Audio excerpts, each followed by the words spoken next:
Farm Week is a production of the Mississippi State University Extension Service. Today on Farm Week, the presence of a poultry disease in Jones, Wayne, and Jasper counties is limiting movement of poultry and poultry litter in South Mississippi. Deputy Secretary of Agriculture Kathleen Merrigan visited Mississippi State University to promote the Know Your Farmer, Know Your Food program. In southern gardening, you don't have to pack a basket with a lot of different plants. Try just one kind for great beauty. In the markets, increasing fears about shrinking corn supplies, but improving demand for pork, both at the meat counter and in exports. In the feature segment, we'll look back at the year 2010. It was a great year for farmers at a time when they needed it. It also marked a changing of the guard in farm leadership. My conclusion is, though, that after having served the Farm Bureau, there is no position in Mississippi that would not be a demotion. Therefore, I will simply return to the farm and do what I love to do.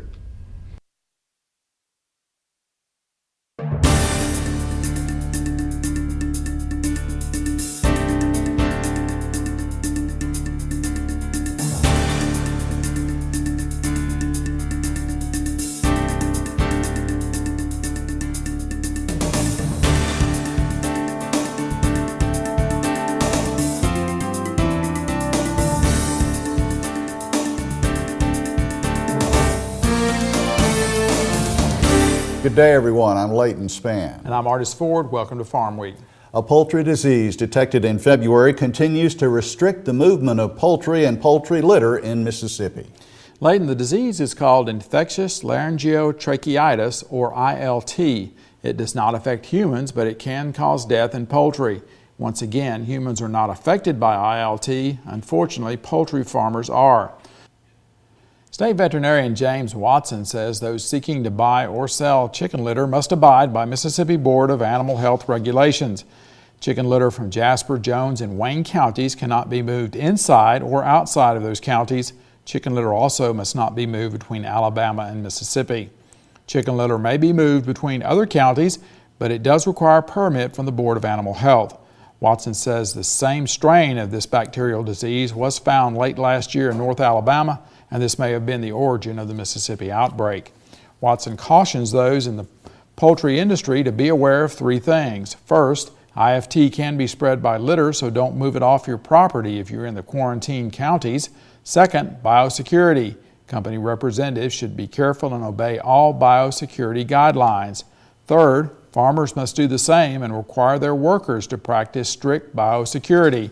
This requires more than just disinfectant foot baths. IFT can be spread on clothes. Service your farm in clothes that you won't go anywhere else in. Once again, humans cannot catch ILT, only poultry. The United States Department of Agriculture wants to break down barriers that keep local food systems from thriving. USDA Deputy Secretary of Agriculture Kathleen Merrigan visited Mississippi State University last week to discuss the Know Your Farmer, Know Your Food initiative, which promotes reconnecting farmers and consumers. The initiative also emphasizes the need for recruiting a younger generation of professionals in the agriculture industry. Farm Week's Amy Taylor has the story. Creating job opportunities, stimulating rural America, and building healthy nutrition programs is the take-home message of the Know Your Farmer, Know Your Food initiative. USDA Deputy Secretary of Agriculture Kathleen Merrigan explains the need for this initiative. In my professional lifetime, I haven't seen such consumer interest in American agriculture as there is now. And a lot of it's around local regional food systems. People want to know where their food comes from, who produced it, and how it was produced. And I think that's a great opportunity for farmers and ranchers in this country to get together with consumers and talk, as Joan Rivers would say. It's time. Merrigan says the initiative promotes more farmer-consumer interaction and educational programs in public schools, such as farm visits and getting more healthy, locally sourced products in cafeterias. In addition, Merrigan explains why the USDA is working to recruit young professionals. The average age of farmers in this country is 57. We've got 30% of farmers over the age of 65. We're about to see a massive transition in American agriculture,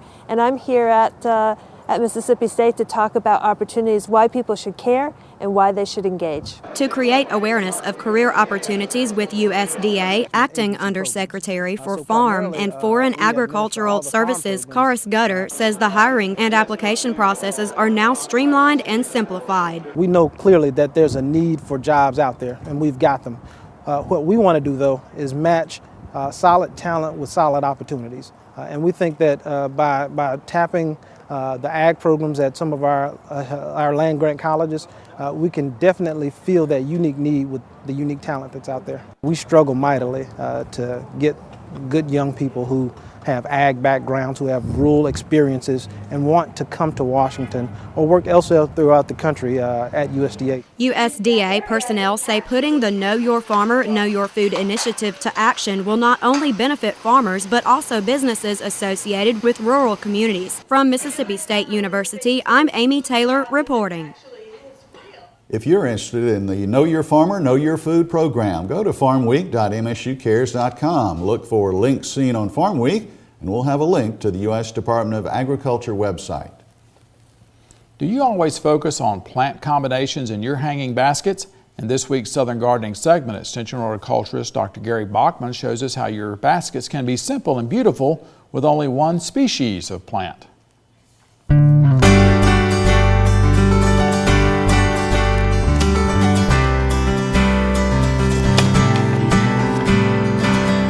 When talking about hanging baskets, most of the focus is always on combination plantings. But you can keep your baskets simple and beautiful by using just one type of plant. Today I'm at JDS Nursery looking at their beautiful single species baskets. These hanging baskets are gorgeous. The plants have to be extra special, and these baskets of Fiesta Double Impatiens don't disappoint. Just look at the abundance of rose-like flowers. The colors pink ruffles, purple, salsa red, and apple blossom are really vivid. Fiesta Double Impatiens don't need deadheading or pruning to keep them looking good. Because these are impatiens, place them in a spot receiving morning sun and afternoon shade. For the full sun, try a hanging basket with double wave petunias. The flowers have pretty frilly petals, and colors include misty lilac, lavender, rose, purple, white, and pink. Double wave petunias will spread up to 24 inches, making a colorful impact. But the plant that was my favorite from 2010 is the Supertunia Pretty Much Picasso. I really like the unique violet flowers trimmed with lime green. With a mature spread of up to 36 inches, this Supertunia really fills out these baskets.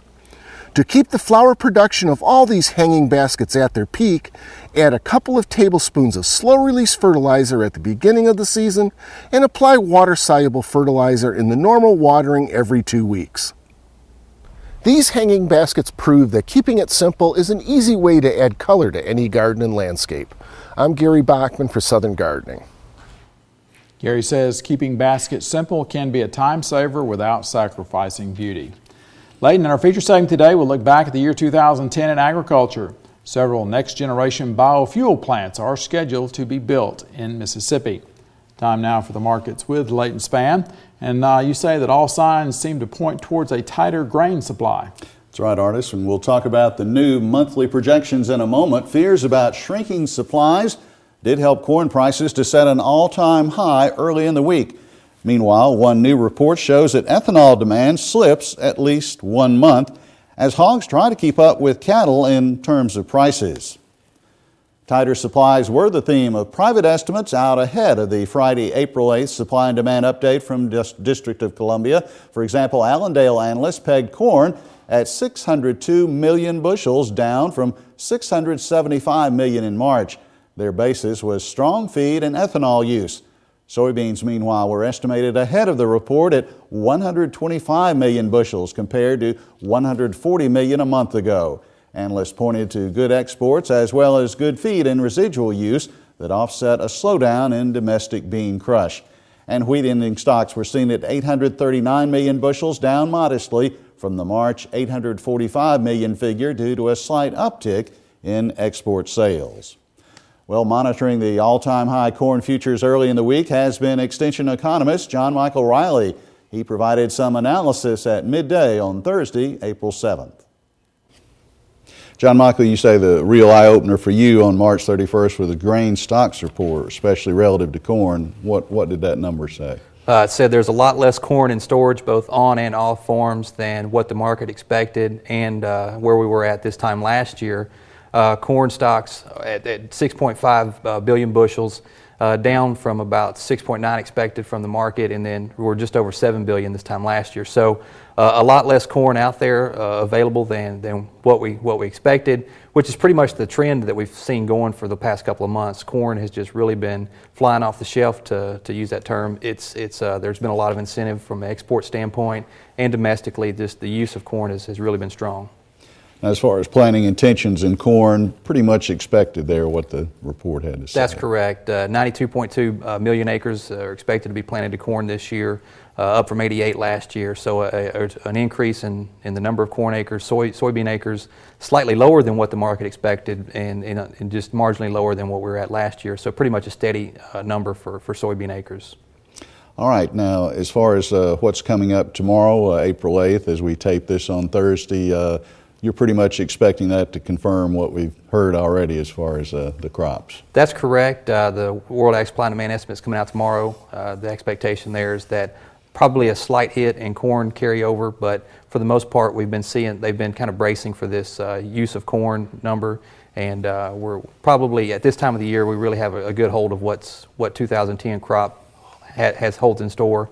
So don't expect any real big changes, possibly a slight reduction in the carryover just because of the pace of use for corn. What about soybeans and South American crops? Is quality there looking like it may or may not impact the American crop? Well, the crop did continue to improve as the rains began to fall, possibly a little too late, and still a little too early to tell, but from all expectations, the crop is coming in that region.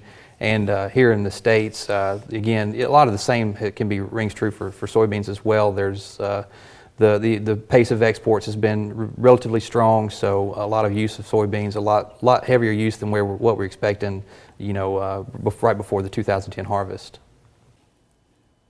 On Tuesday, the first monthly ethanol production data for 2011 was released. The Energy Information Administration says ethanol stocks in January rose to more than 868 million gallons, an increase of more than 114 million gallons from December 2010. Meanwhile, the Renewable Fuels Association has done calculations that show ethanol demand, including both domestic and foreign use, dropped by 9% from December to January.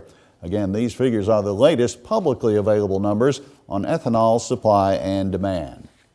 Well, let's drop the trivia question of the week in your lap and see how you handle it. Here it is. In which livestock sector would you hear someone use the term shoat? Is it poultry, cattle, horses, or hogs? You'll find out here in a couple of minutes.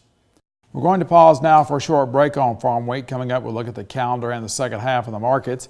Leighton Spann reports there's improvement in pork demand. In the feature segment today, we'll look back at the year 2010 in Mississippi agriculture. It was a year of good yields and good prices. There was also a changing of the guard.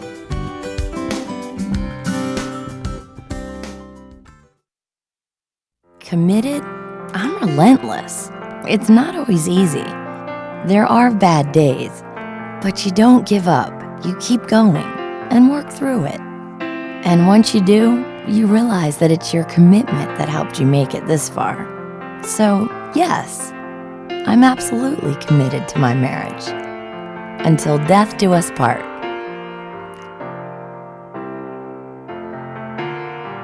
Commit to your marriage. Before we get back to the markets, let's look at the Farm Week calendar. A workshop on wood, its identification and manufacturing characteristics takes place April 12th. The location is the Franklin Center at Mississippi State University in Starkville.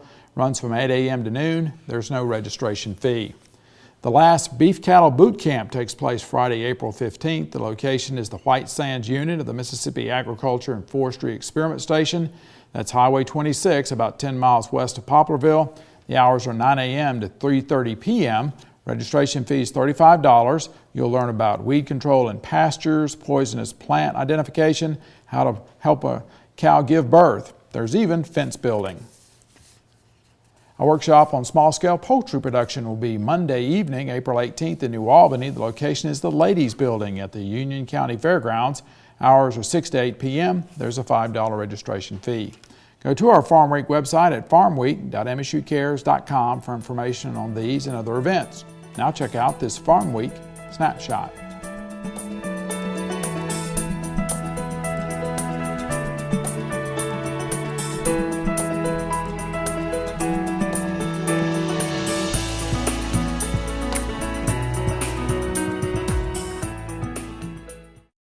In the pork sector of livestock this week, improving demand is the headline. Analyst Alan Brugler says that in a way, the hogs appear to be trying to keep up with cattle prices. He spoke with Market to Market recently. Excellent export demand for hogs. Hog numbers were a little larger in that Hogs and Pigs report than what the trade had been looking for, but not enough to turn the tide here.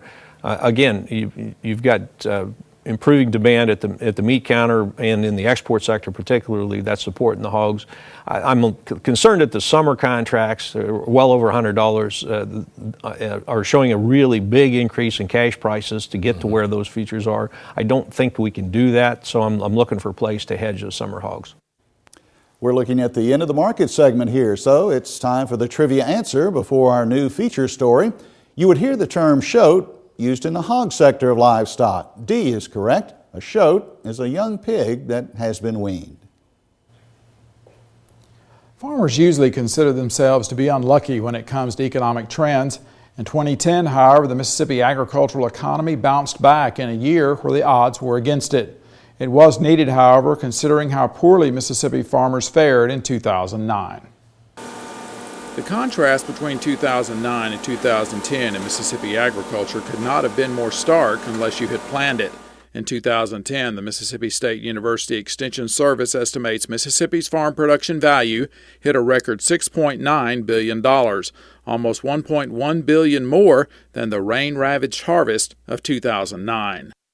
Value of agricultural commodity production was up 19% from 2009, up 13% from the previous 5-year average. So the prices were stronger, and as a result, we did see a better financial year. Demand and short supply drove prices higher. For the most part, U.S. farmers also benefited from lower input prices, at least until mid-year. They crept down in 2009. They were there as we started the year. Then as we worked into the growing season in the midsummer, then they started creeping up. Fertilizer prices, fuel prices, all of these input prices really started creeping up from mid-year to the end of the year. While 2010 was positive for most growers, it was not for the state's seafood and tourism industries. The number one story was the April 20th explosion and subsequent oil spill from the BP Deepwater Horizon oil rig in the Gulf of Mexico. The flow of oil was finally stopped in mid-July. Anywhere from 4.4 to 5.4 million gallons may have been spilled. 11 workers died.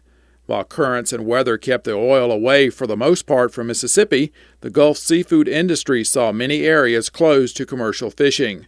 When they could fish, there was little demand for Gulf seafood because of the fear of possible oil contamination. Tourism slowed to a trickle everywhere on the Gulf Coast, even in mostly untouched areas like Mississippi. Mississippi State University and state officials trained seafood industry employees to be able to identify oil contamination. Universities from the Gulf states began working together to identify the long-term effects of the spill on Gulf Coast wildlife and its people.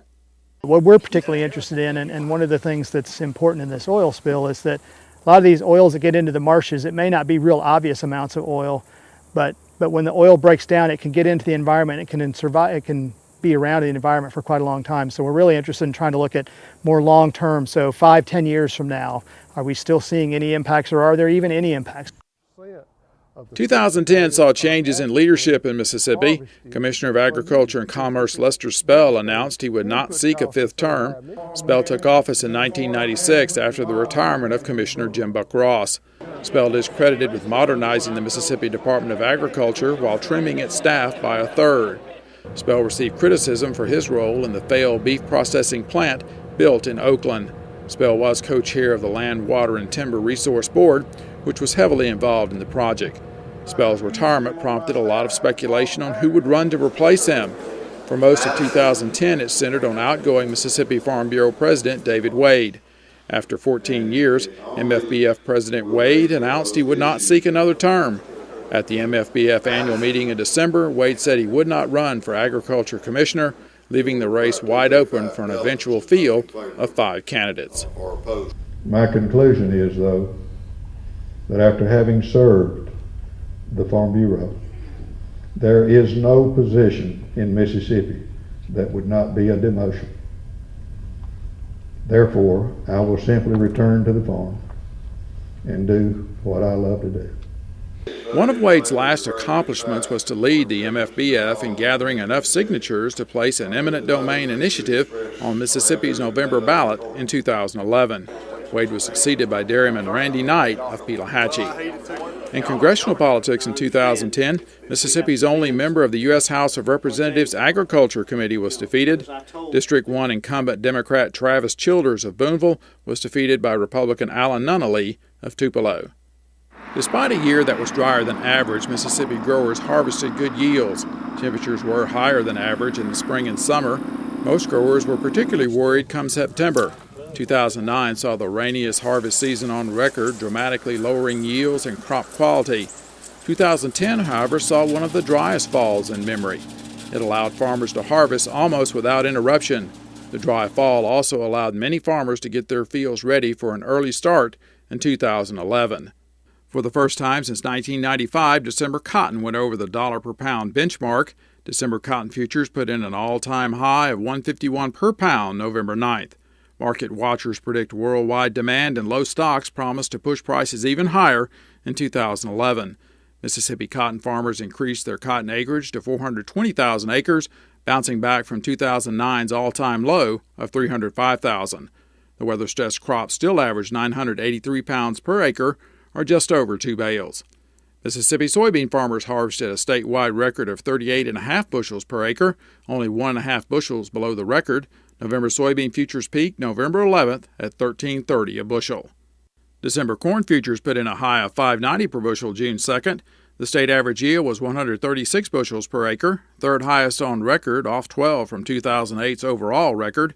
Planted acreage 750,000, second highest in 49 years.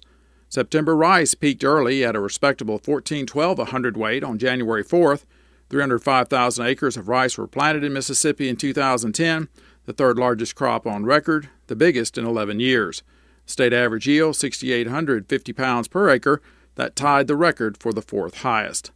After setting a record high of $147 per barrel in 2008, the price of crude oil trended down, but 2010 saw its upward movement. The high, $91.51 per barrel, was set late in the year, December 23rd. Mississippi's abundant forest prompted at least 3 companies to announce in 2010 that they would build the next generation of biofuel plants in Mississippi. Keyor of Texas announced it would build up to 5 plants that would turn wood fiber into what it calls renewable crude. The first plant will be built in Columbus. Enerchem of Canada announced it would build a 10 million gallon a year ethanol plant at Pontotoc. It will use municipal waste and wood residue. Blue Fire Renewables of California announced it will build a cellulosic ethanol plant at Fulton. The $296 million, 19 million gallon a year plant will use wood fiber harvested in Alabama and Mississippi. Demand and lower cattle numbers boosted prices in 2010, but weather problems and higher feed costs took a bite out of those increases. Fed cattle prices peaked at $108 per pound December 31st. That's the same day that feeder cattle hit their peak of $1.28 per pound. Started the year with a really cold, harsh cold, and then we progressed through the year. Then it got hot and dry in the summer. I think we blew through a lot of hay in the winter period, like at the start of the year, and then we weren't able to recoup that as we moved through the summer months. And so prices were good, but I think they dealt with some weather issues that probably weren't as favorable. U.S. catfish growers' sales in dollars increased 8% during 2010, but higher feed costs and competing imports trimmed optimism, causing pond acreage to drop another year. Both U.S. and Mississippi catfish pond acreage dropped 13% in 2010. Mississippi has 55,500 pond acres. That's down by half from the peak in 2001. Poultry remained Mississippi's top commodity with a production value of almost $2.5 billion in 2010, up 8.5% from 2009. Mississippi forestry showed signs of recovery. Its production value climbed 25% to almost $1.1 billion. Mississippi soybeans came in third in 2010 with a production value of $821 million, up 16% from 2009. Filling out the rest of the production value top 10, corn fourth, cotton fifth. 6 through 10 were rice, catfish, cattle and calves, hay, and horticultural crops. Federal government payments to Mississippi landowners and farmers total $520 million in 2010. And if you're interested in watching this story again, you can go to our Farm Week website. That's farmweek.msucares.com. You can also find us on YouTube. Go to YouTube, type in Farm Week with the quotations, and you'll find our stories and avoid the Farm Week wannabes. Well, we are at the end of Farm Week for this week. On our next show, we'll return to the Mississippi Gulf Coast. Land-grant universities along the Gulf are working together to study the effects of the 2010 oil spill. Researchers are carrying on long-term studies to see how it will affect wildlife. Mississippi 4-H'ers say thank you at the state legislature. And in Southern Gardening, we'll have suggestions for unusual plants to put in your hanging basket. For the rest of the Farm Week crew, I'm Artis Ford. And I'm Leighton Spann. Thanks for watching. We'll be back next week.